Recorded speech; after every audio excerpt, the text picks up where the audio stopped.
ছোট বড় ছাত্র প্রবাসী সবার প্রিয় ডিম ভুনা। দুনিয়ার সবচেয়ে সহজ রেসিপি হলো ডিম ভুনা। তো আমি আজকে ডিম ভুনা করে দেখাবো। চলুন শুরু করা যাক ডিম ভুনা।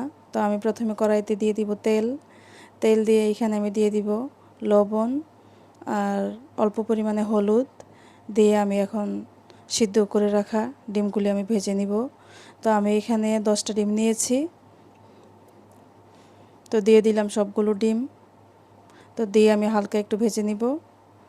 ভাজি না করলেও পারেন, তো আমি ভেজে নিব, কারণ ভাজি করলে আমার কাছে ভালো লাগে। ডিমটা একটু ভাজি করে নিলে খেতে ভালো লাগে। তো আমি ডিমগুলি ভেজে নিব এখন। খুবই কম সময়ে ডিমগুলি ভাজা হয়ে যাবে, কারণ ডিম সিদ্ধ করা আছে। অল্পক্ষণেই ডিমগুলি ভাজা হয়ে যাবে। একটু উল্টে পাল্টে নেড়ে চেড়ে দিব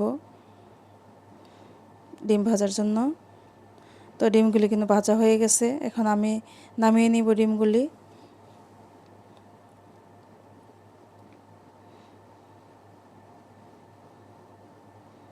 ডিমগুলি নামিয়ে এখন আমি সাইড করে রেখে দিব।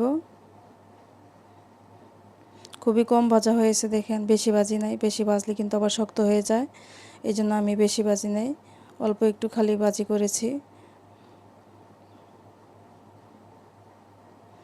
তো আমি দিয়ে দিব একটু গোটা গরম মশলা, 2টা এলাচির গোটা দিলাম এখানে, আর দিলাম ডালচিনি 1 টুকরা। দিয়ে আমি পেঁয়াজ কুচি দিয়ে নিলাম। পেঁয়াজ কুচি দিয়ে আমি পেঁয়াজ কুচিটা ভেজে নিব।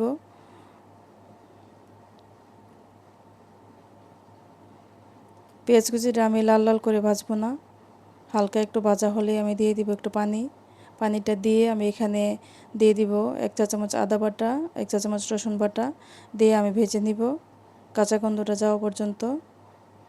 একটু ভালো করে ভাজতে হবে আদা রসুন বাটা। তো আদা রসুন বাটা ভালো করে ভেজে নিয়ে আমি এখানে দিয়ে দিব 1 চা চামচ হলুদ গুঁড়া, মরিচ গুঁড়া, ধনিয়া গুঁড়া 1 চা চামচ করে দিয়ে দিলাম। দিয়ে এখন আমি এগুলোকে একটু ভেজে নিব, মিশিয়ে নিব পেঁয়াজের সাথে।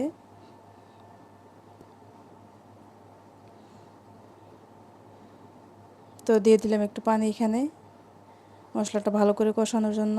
মশলাটা কিন্তু ভালো করে কষাতে হবে, কারণ মশলাটা যত ভালো করে কষানো হবে ততটাই ভালো মজা লাগবে খেতে ডিম ভুনাটা। তো দিয়ে দিলাম স্বাদ মতো লবণ দিয়ে এখানে আমি দিয়ে দিলাম 1 চা চামচ জিরা গুঁড়া। তো জিরা গুঁড়াটা দিয়ে আমি ভালো করে মশলাটা আমি কষিয়ে নিব। ভালো করে মশলাটা কষাতে হবে। তো এখানে দিয়ে দিলাম আমি ডিমগুলি, ভেজে রাখা ডিম দিয়ে আমি মশলার সাথে ভালো করে আমি নেড়েচেড়ে মিশিয়ে নিব ডিমগুলো।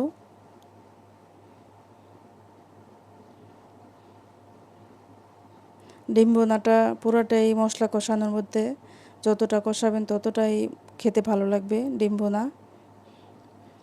মশলাটা ভাজা ভাজা হলে ডিম ভুনাটা খেতেও ভালো লাগবে। এখানে আমি দিয়ে দিলাম আর একটু পানি।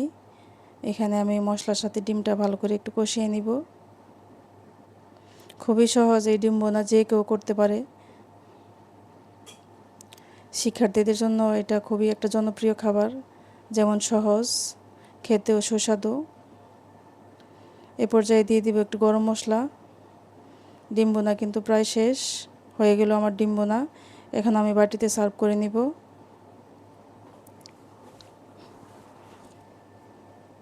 দেখেন দেখতে কি লোভনীয় হয়েছে, খেতেও কিন্তু খুবই মজা হবে। তো সবার কাছে কেমন লাগলো জানাবেন কমেন্টে। আশা করি সবার কাছে ভিডিওটা ভালো লাগবে। যদি ভালো লেগে থাকে তাহলে লাইক কমেন্ট সাবস্ক্রাইব করে দিবেন, চ্যানেলটা সাবস্ক্রাইব করে রাখবেন। আসসালামু আলাইকুম সবাইকে।